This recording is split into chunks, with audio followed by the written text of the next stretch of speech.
Saving money sounds smart, responsible, disciplined, financially mature. But what if saving money is actually one of the biggest financial illusions ever created? Because if saving truly made people rich, the biggest savers in society would also be the wealthiest people. Teachers would dominate the rich lists, accountants would control the economy, and every careful saver would eventually become financially free. But that's not what we see. Instead, many people who save carefully their entire lives don't end up wealthy. They end up financially careful. Careful about spending, careful about risk, careful about every decision, yet still dependent on income. And that raises an uncomfortable question. If saving money is the path to wealth, why does it rarely lead there? Before we go further, subscribe to Economy Without Filters, because here we don't talk about money emotionally. We break down the real systems that shape wealth. Now here's where things start getting interesting. From childhood, most of us are taught a simple rule. Spend less, save more, and eventually you'll become wealthy. It sounds logical. It feels responsible. But modern economies don't work that way anymore. Saving money protects you, but it rarely makes you rich. And the reason starts with something most people underestimate: inflation. Not dramatic inflation, not economic collapse, just the quiet, steady kind. Because money sitting still slowly loses power, not because someone steals it, but because prices quietly rise over time. Imagine saving $10,000. If inflation averages 6% per year, the purchasing power of that money shrinks every single year. After 10 years, that same money buys far less than it once did. So technically, your bank balance stayed the same, but your real wealth declined. And this is the first illusion of saving. Saving protects money, but it does not grow money. But inflation isn't actually the biggest reason saving doesn't create wealth. The real reason is something much deeper, and almost nobody talks about it. Look at how wealthy people actually behave. They don't just save money, they convert money into assets. And assets behave very differently than savings.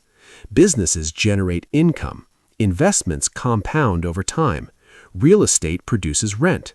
Ownership creates leverage. Saving stores value. Assets multiply value. And that difference changes everything.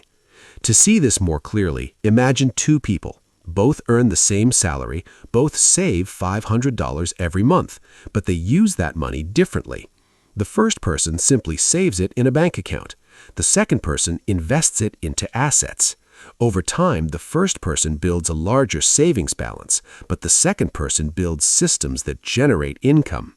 10 years later, their financial lives look completely different. One person owns money, the other owns machines that produce money. And that distinction is the foundation of wealth. But there's another hidden problem with saving that most people never notice. It's psychological. When money sits safely in a bank account, it feels productive.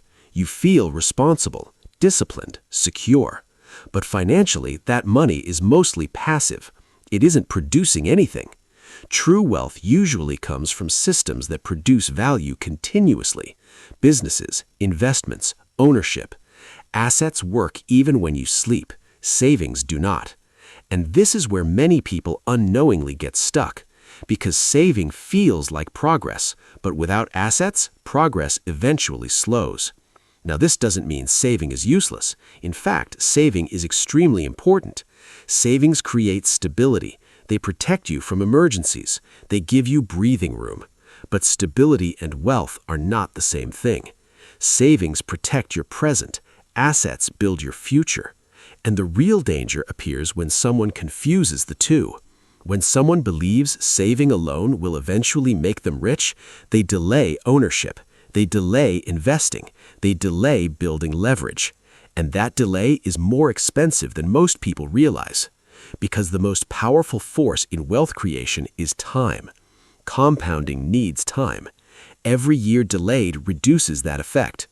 And this is why the biggest wealth gap in modern economies isn't always income, it's ownership. Some people spend their lives saving money, others spend their lives building systems. One strategy protects, the other scales. And over time, that difference becomes enormous. So the real lesson isn't that saving is bad. The real lesson is that saving is only step one. Save first, build stability, create a financial cushion, but eventually those savings must move from storage into ownership. Because money sitting still slowly shrinks, but money placed inside productive systems expands. And the difference between those two paths often determines whether someone stays financially careful or becomes financially free. The biggest financial myth was never about spending. It was about believing that saving alone builds wealth. If this shifted how you think about money, subscribe to Economy Without Filters, because understanding the system behind money is far more powerful than simply working harder inside it. And in the next video, we'll break down another financial myth most people never question. See you there.